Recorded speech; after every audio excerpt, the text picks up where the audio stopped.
此刻妈妈没有担心自己，反而却还在担心我。她的手有些凉，我能清楚地感觉到，她只是表面平静，她不想把内心的恐慌传递给我。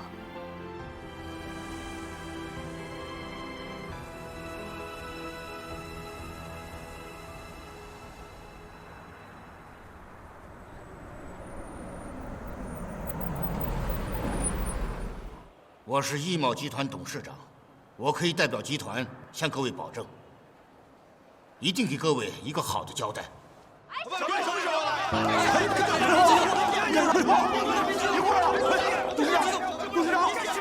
董事长，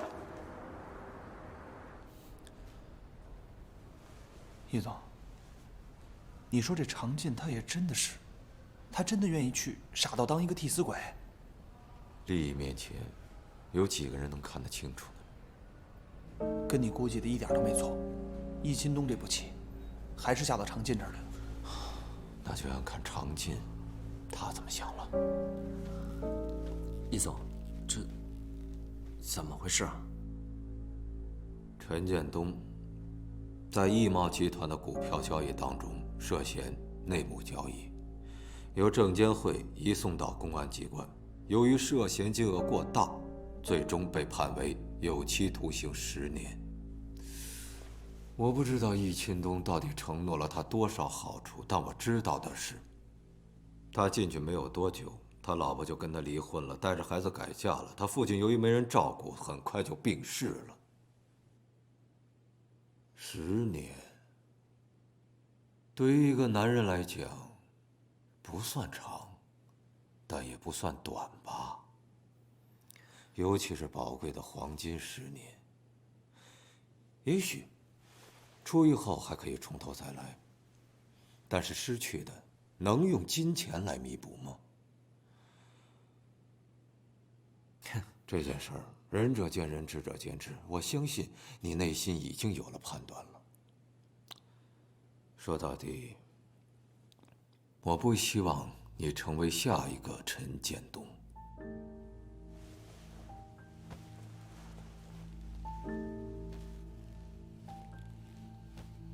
你已经走到悬崖边上了，应该意识到自身的危险。我只是想提醒你一句，如果你现在不主动做点什么的话，那你很有可能成为下一个被牺牲的陈建东。我们打个赌好不好？赌你会不会成为下一个陈建东？如果会，那对不起，你失去的将不仅仅是10年。如果不是，那恭喜你，至少在易茂集团，我不会成为你的敌人。易总，我想知道，您为什么跟我说这些？因为你的女朋友，她来求我帮你。当然，我也不希望你自送前途。防人之心不可无，这句话没错吧？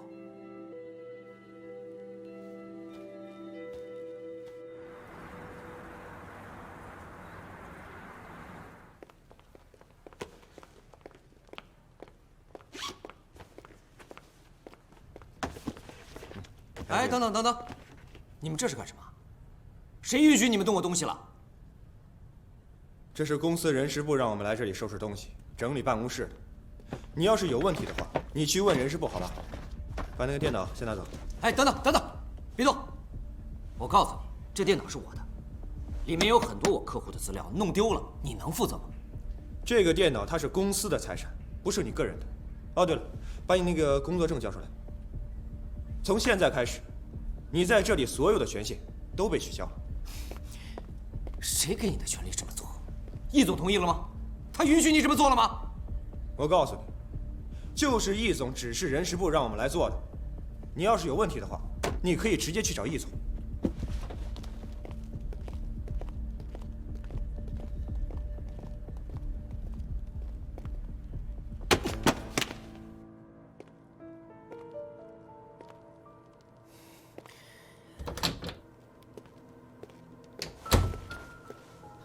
易总，等等，易总，我问你啊，到底出什么事了？怎么我的办公室和工牌都没有了呀？出了这么大的事儿，对你停止调查，这不很正常吗？哎，别，您别跟我开玩笑，我不会真的有事吧？你真不知道啊？啊，相关部门都已经介入调查了。检察机关说，在你的账户上发现有100万的不明收入，怀疑那是你收的回扣。不是，这个钱是您发给我的奖金啊！你开什么玩笑啊？我易茂什么时候给你发这种奖金？哎，常姐，这个事儿你可不能往我身上栽啊！不是易总，您说这话什么意思呀？常姐，我把你提拔起来，让你负责整个格兰城的项目，你居然能做出这种事情来？啊，你真的太让我失望了。易总，我看出来了，您这是在让我顶雷啊！您不能出尔反尔，说话不算数啊！你负责的项目出了事，你不负责啊？你告诉我谁负责？可这个事儿不是我一个人干的呀，对不对？建筑材料公司是通过您的介绍才介绍进来的，我只是签个字而已，这怎么能让我一个人负责呢？等会儿，你刚才说是谁签的字？是我签的没错。对啊，你签的字啊，不找签字的人负责，你说找谁负责啊？您之前不是这么说的呀？您说我不会有事的，您说即使我出了事，你也会帮我的。你不能翻脸不认人呐！你别激动啊。你当时收钱的时候，你就应该知道会有这个后果。不过年轻人犯点错误难免的，这个事情你得回去好好想清楚，你该承担的责任，你就得承担。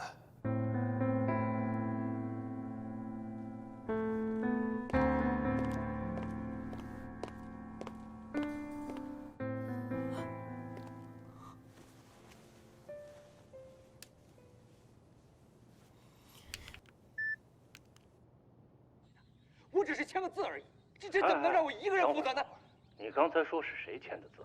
是我签的没错。对呀，你签的字，不找签字的人负责，你说找谁负责？啊？这个录音是常静给我的，这里还有一些跟格兰城相关的资料，有问题的地方我都已经标注出来了，您看一下。不像话，真不像话！听说舅舅最近总是往澳门跑，手气可能不太好，一时情急被居心不良的人钻了空子，也是在所难免的嘛。这个混账东西，老毛病又犯了。大公，您别动气，再伤了身体。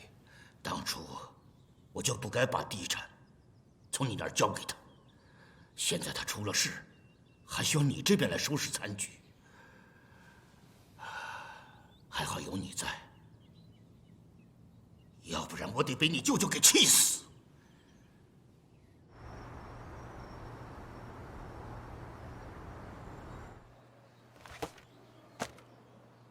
情况是这样的，幸亏发现的及时，属于早期。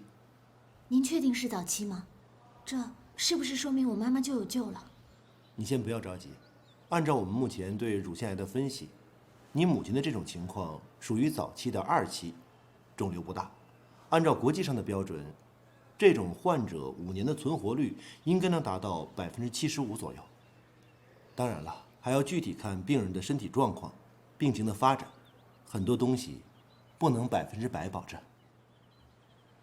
按照现在对乳腺癌治疗的经验呢，我们争取在5年之内不谈死亡。治疗的方式也有很多选择。我现在建议呢是立刻进行手术治疗，切除以后再看情况，选择综合的治疗方式。你呢，回去想一想怎么跟你母亲说这个情况。我的努力没有白费，从死神手中抢回了黄金时间。你要做好。当年妈妈查出晚期的时候，甚至连手术的机会都没有，只能被动治疗，默默等待离去的那一刻。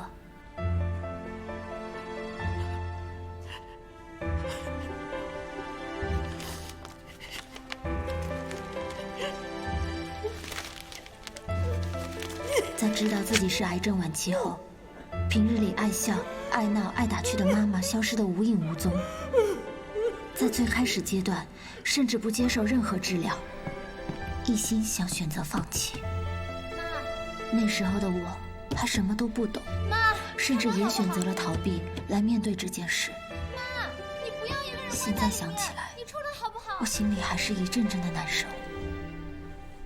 虽然经历过这一切，可想到这些，我心里还是打鼓。到底要不要告诉妈妈真相？该怎么跟她说呢？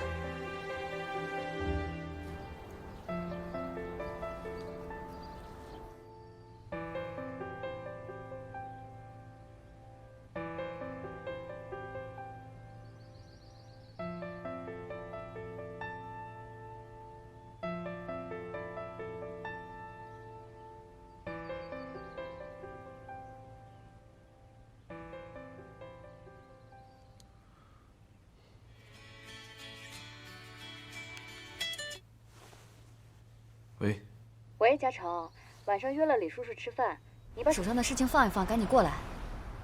带上你的图纸，还有2瓶茅台酒。这次的射击案不是已经通过了吗？为什么还要去接？你怎么总盯着眼前那点事儿啊？李叔叔手里的项目很多的，他要是认可了你，你以后还愁没机会吗？赶紧过来啊！就这样。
我在书店的咖啡厅等你。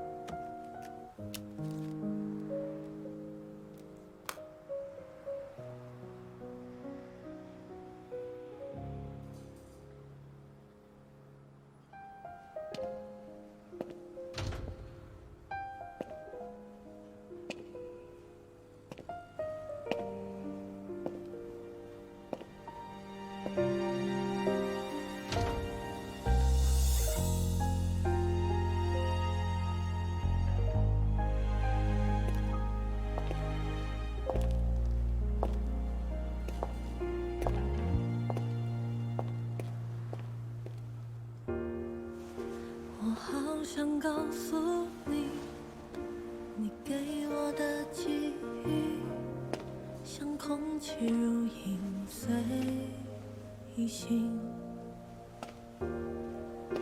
等我闭上眼睛，你眺望远处的身影，是穿越悲喜勇气。时间都知道。他给的每一个问号，是我们太年少，总要和他赛跑。时间都知道，他给的每一次煎熬，是我以为你不会来了，没想到这么短的时间，竟然发生了这样的事情。爸爸在我很小的时候就已经走了，所以从小到大，是我和我妈妈2个人一起生活。我和妈妈之间，不管谁发生任何事情，都是有商有量，商量着来的。现在妈妈出了问题，一时之间，我突然不知道该找谁去商量这个事儿了。所以，你是想听我的意见吗？你的意见对我很重要。如果是我的话，我想我应该会全盘如实托出。你是说实话实说？不好意思。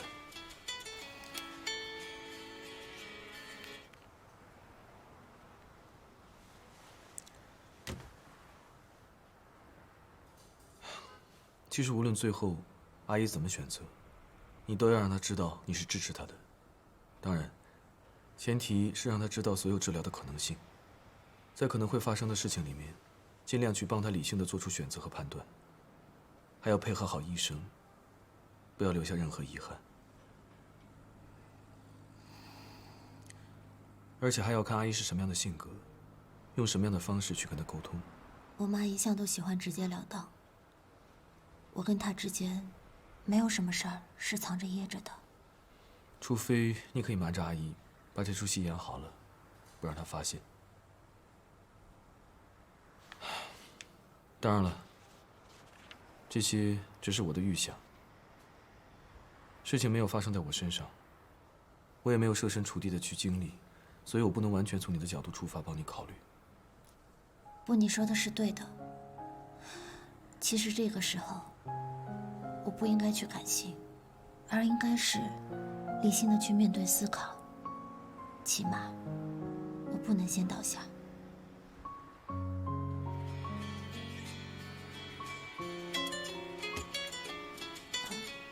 你接吧。没关系，不是什么重要的事情。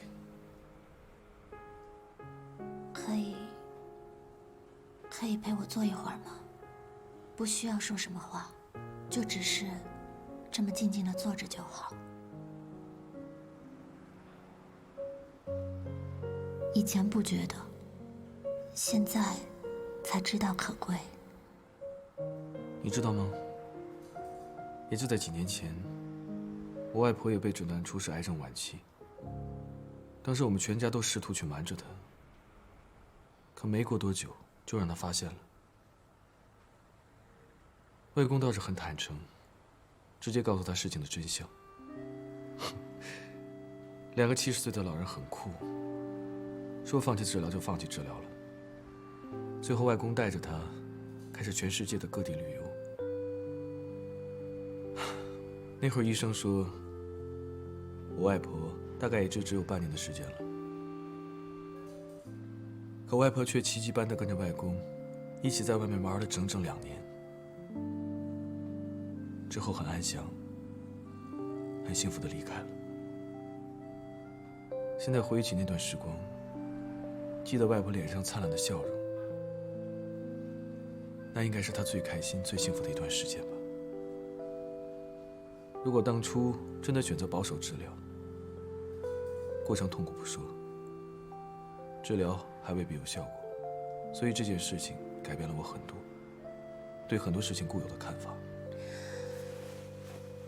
也许我们在看待问题的时候，都需要换个角度去思考。也许吧。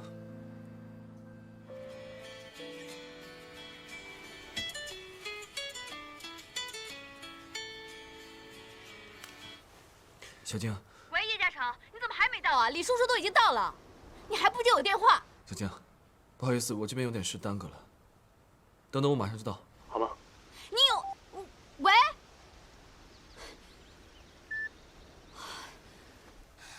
你快去吧，我没事了。行，那你有什么需要帮助的，再给我打电话吧。相信我，一切都会过去的。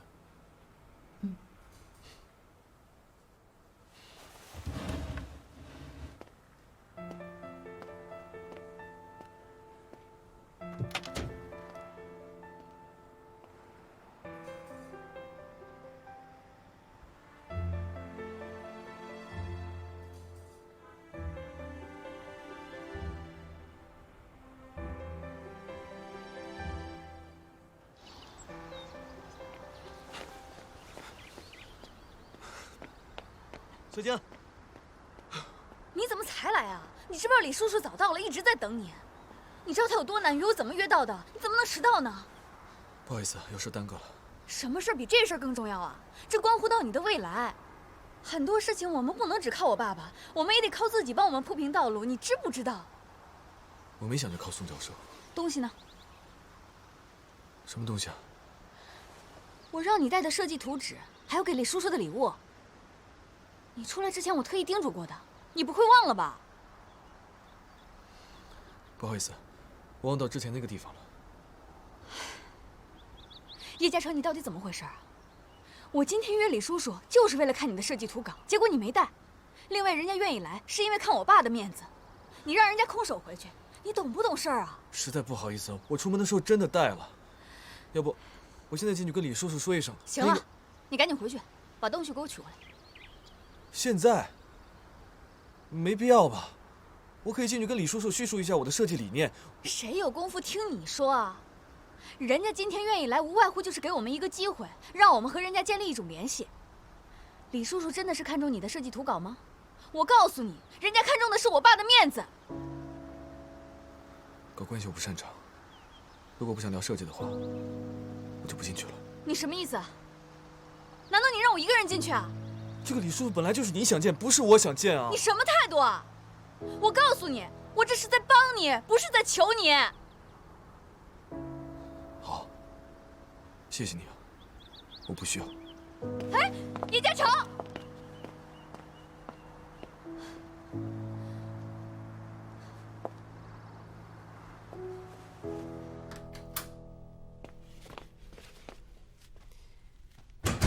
妈，回来了。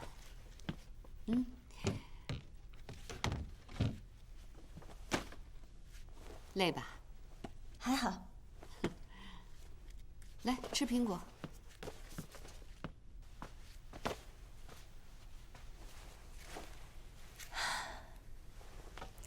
妈，今天医生给我打过电话了，检查结果出来了。没问题吧？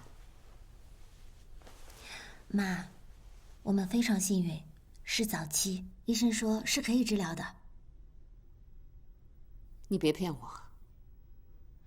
我都已经咨询过医生了，医生说没有问题，只要是早期都可以治疗，5年内都不会有问题，所以你要相信我，一定要有信心哦。如果是恶性的，我不治。就算是恶性的，也不代表就没有希望。现在乳腺癌都已经不是癌症了，你看，在国际上都已经提出了口号，要把乳腺癌变成慢性疾病，那就说明这个疾病已经在慢慢得到了人类的控制。医生也说了，乳腺癌可怕，但又不可怕，只要你愿意积极治疗，一切都是会有希望的。你别跟我说那么多大道理，我知道这个病很花钱的，我不会成为你的负担。妈，这个方面你不用担心，我都已经问过了。除了手术费有点贵之外，其他的东西都是可以商量的。我不会治疗的。你爸爸就是癌症，这个病又痛苦又花钱。妈，时代不同了，现在医疗技术都已经进步了，我一定会给你找最好的医生，给你安排最好的治疗方案，一定会把你治好。至于钱的方面，你不用操心，我一定会想办法。你有什么办法？一个大学生，我马上就要毕业了，我已经成年了，何况你还有医保呢。妈，生病并不可怕，可怕的是还没开始治，精神上就首先放弃了。答应我，接受治疗好不好？就算是为了我，妈，我也不想失去你，你也不想失去我，所以我们俩一定要在一起，好好的，好不好？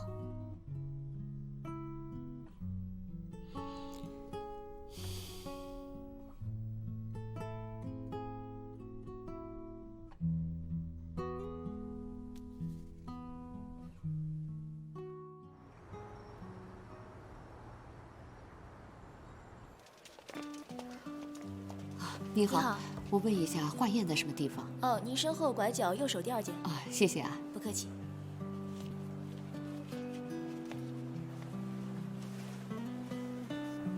放松啊。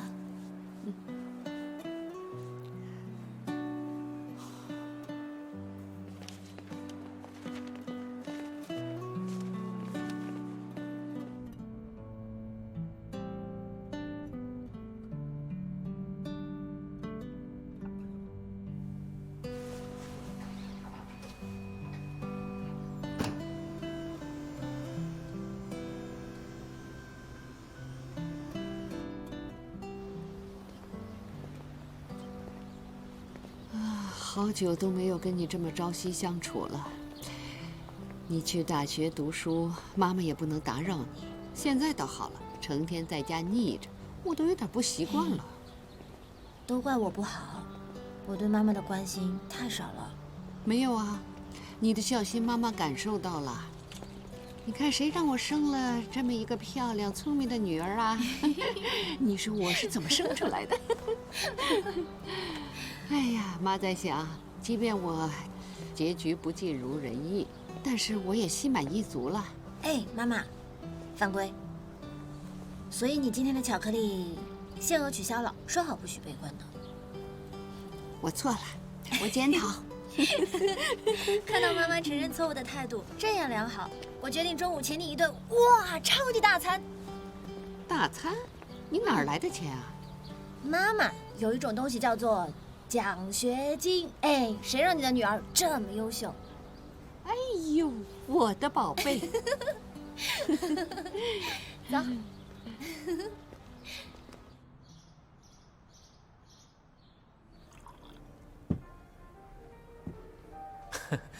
老是听我们家俏俏提起你，说你是她最好的闺蜜，对她特别好。我今儿一定得好好谢谢你，替我好好照顾我们家俏俏。我跟俏俏都已经认识4年了，要说感谢，也不该是你谢我呀。啊，对对对，是我说错话了。来，这杯酒我敬你。我不喝酒，不好意思。俏俏，感觉你闺蜜好像对我有点意见。哎，是不是你总背着我说我坏话来着？哪有？师卷特关心我们俩，特怕你欺负我。是吗？别说我的事儿了，谈谈你俩吧。你俩以后想怎么打算呀？一直这么远距离恋爱，应该很辛苦吧？辛苦当然是辛苦了点儿，可谁让我们俩两情相悦呢？不再朝朝暮暮。那对未来有没有什么计划呀？总不能一直这么两地分居吧？我当然听我们家俏俏的了，全听她安排，我当然无条件同意了。俏俏，我今天把话放到这儿，不管咱们俩在不在同一座城市，我对你的感情永远都不会有任何变化。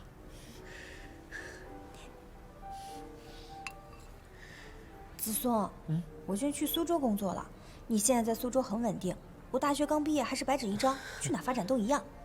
这样就彻底结束咱们俩牛郎织女的遥遥相望了。你觉得怎么样？那太好了，你能愿意为我去苏州，我真的特别感动。其实不瞒你说，我之前一直有过这个想法，只不过我怕被你拒绝，而且我也不想让你放弃现在这么稳定的生活。你有没有想过，你现在跟我去了苏州，就等于放弃了这里的一切。你想想，你的朋友圈、生活圈就都没有了，甚至还有你最好的闺蜜，在苏州你们俩也不能经常见面，到时候你心里肯定会失落。万一那会儿你工作再不顺心的话，我担心你心里的这种落差会影响咱们俩之间的感情，那就太得不偿失了。而且你也知道，我现在的条件也不是特别的好，我担心你跟我过去会吃苦，那样我会愧疚，会心疼的。啊！别总替我着想，只要跟你在一起，我吃苦不怕。赖俏，你简直笨死了！你还听不出来他不想让你去苏州吗？真是皇上不急太监急，女人恋爱起来呀，就是没头脑。俏俏，其实呢，我一直有一个想法，还没来得及告诉你。我已经劝过我们领导在这边开设分公司，到时候啊，我就申请来这边工作，不管职务是高是低，只要能来，我就无条件同意。还有啊，你别老想着为我改变什么，我是个大男人，要改变也是我为你改变。真的呀？你真的愿意为了我来这边工作生活啊？我当然愿意了。哎，那要是万一新公司没有开成呢？要是不开的话，我就立马辞职，绝不回头。你真好。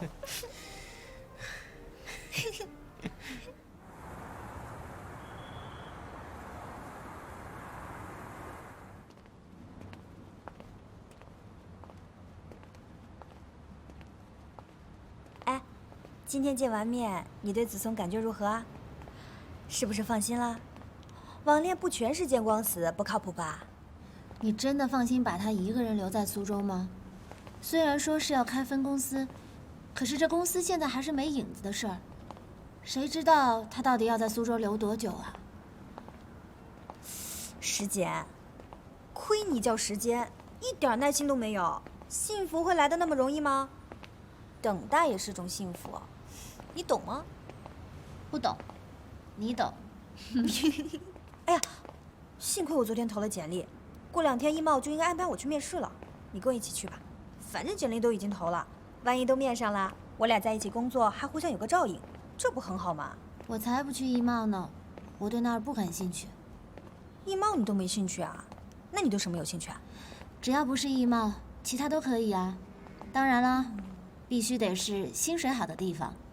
虽然我妈的手术费呢，现在按照家里的存款来说是够用了，可是后面一系列的费用我还是需要准备起来的。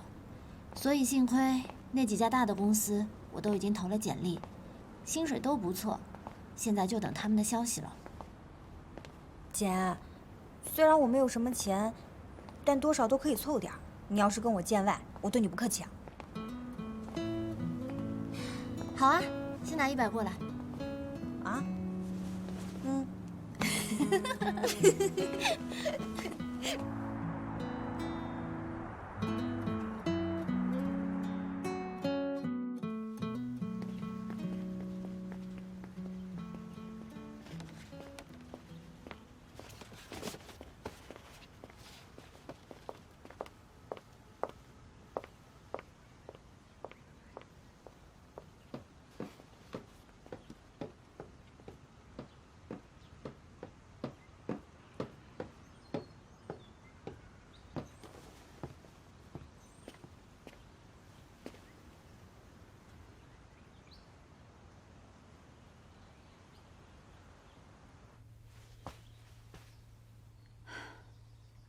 你还在等什么？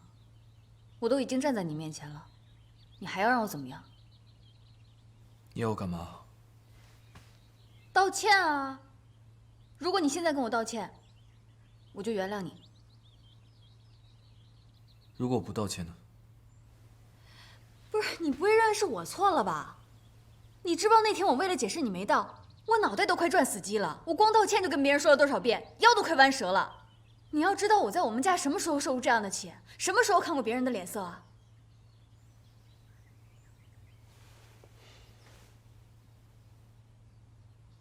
那天我的确不应该一走了之，我应该进去跟他们解释一下，不应该留你一个人去面对。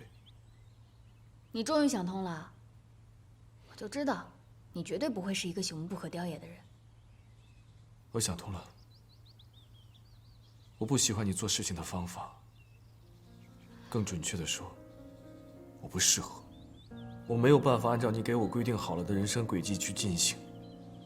这不是我的性格，也不是我的生存之道。我希望别人关注我是因为我的设计，而不是因为我会去搞人际关系，也不是因为我和你的关系，更不是因为你父亲的地位。哎，嘉诚，怎么了？是不是有人说什么闲话了？没有。这是我个人想法。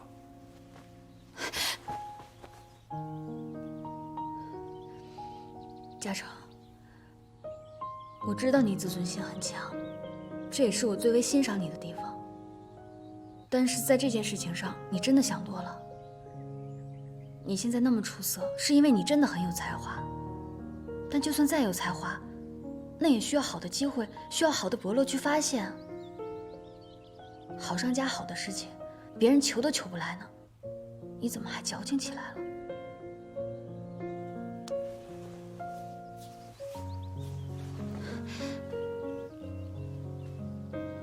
不是矫情，我是希望能够用自己的方式去生活、去工作。好，我知道了。我以后不勉强你了，行吧？那天我不应该跟你发脾气，你别生气了。这事儿，不然就算我们一人一半错，好不好？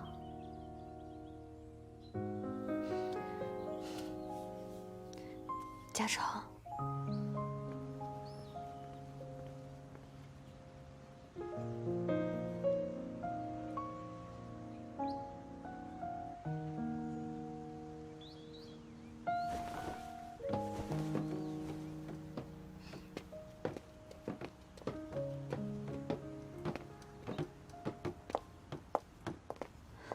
别送了，嘉诚，那我就先走了。拜拜。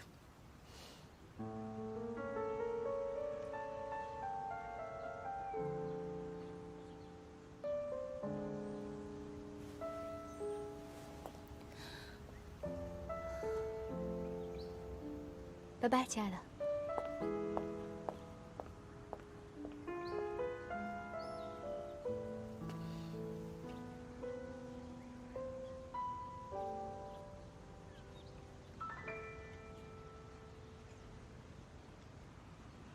师姐，你怎么来了？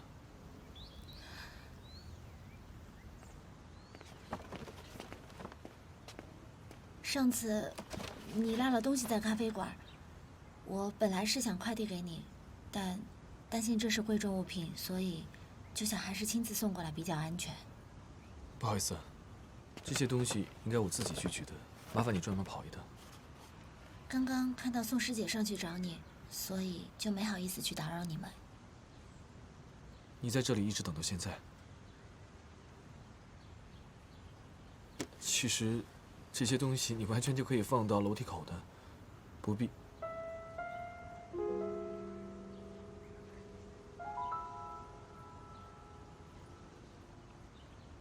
对了，你妈妈最近怎么样？已经住院了，她过几天就要进行手术了。那次跟你聊完之后，我就决定跟她坦白一切。所幸的是，她的反应并没有太激烈。那就好。如果还有什么我能帮忙的，你随时打给我。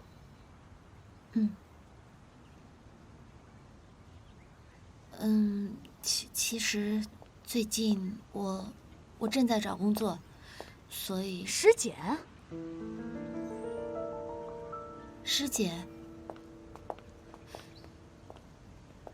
你怎么会在这儿？上次我跟师哥遇到，他落下了东西，所以我给他送过来。你们俩怎么会遇到？什么东西啊？就是上次的那个。易嘉诚，你上次迟到就是为了见他呀？